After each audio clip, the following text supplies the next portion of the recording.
बिस्मिल्लाहिर्रहमानिर्रहीम। हादसों से भरी ज़िंदगी में फिर एक खौफनाक सच्ची कहानी के साथ हाजिर हूँ, मगर वीडियो एंड तक देखिएगा ताकि आप ज़िंदगी को समझ सकें, क्योंकि ये मेरी ज़िंदगी का वो वाक़या है जिसे मैं ख़ुद भी भुला नहीं सकता। शुरू करते हैं आज की कहानी। ये कहानी है बिलाल की। तकरीबन 6 माह पहले ये मेरे घर के करीब एक घर वाक़या है। खून जमा देने वाली सर्दी थी। उस घर में एक फैमिली किराए पे शिफ्ट हुई थी। उनके इकलौते बेटे का नाम बिलाल था। वो बहुत खूबसूरत 20-22 साल का लड़का था।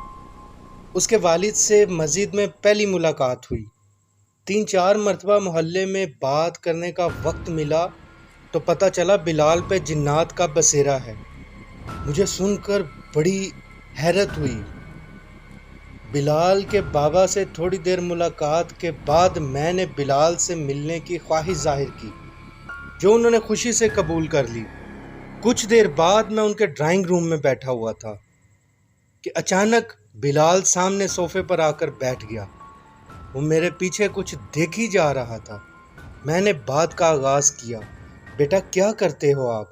जवाब में बिलाल ने कहा, वो मुझे मार देगी। मैंने थोड़ा घबरा के पूछा, बेटा कौन आपको मार देगी? उसने कहा, वो जो आपके पीछे खड़ी हुई है। मैंने मुड़कर देखा और कहा, बेटा ये तो किताबों की अलमारी है। फिर अचानक से उठकर मेरे करीब ज़मीन पे बैठ गया और मेरे घुटने पे हाथ रख के कहा, मेरा कोई कसूर नहीं है, मुझे बचा लें। बिलाल की अम्मी जो दरवाजे पे खड़ी ये सब देख रही थी। वो जज्बात पे काबू ना रखते हुए रो पड़ी और मुझसे कहा, भाई पता नहीं क्या हो गया, हर किसी को यही कहता है, मुझे मार देगी, मेरा कोई कसूर नहीं, मुझे मार देगी।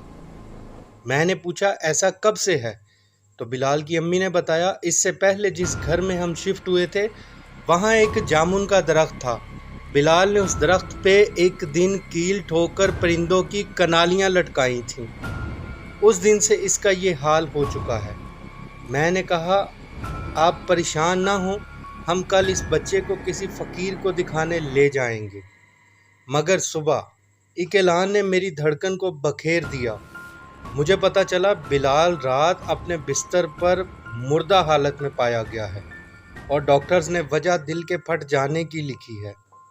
वो राज तो बिलाल के साथ ही दफन हो गया, मगर मैं तो आज तक वो अलमिया ना समझ सका। लेकिन आप कमेंट करके ज़रूर बताइएगा कि वो कौन थी। लाइक सब्सक्राइब करना मत भूलिएगा। अपना बहुत सारा ख्याल रखिएगा।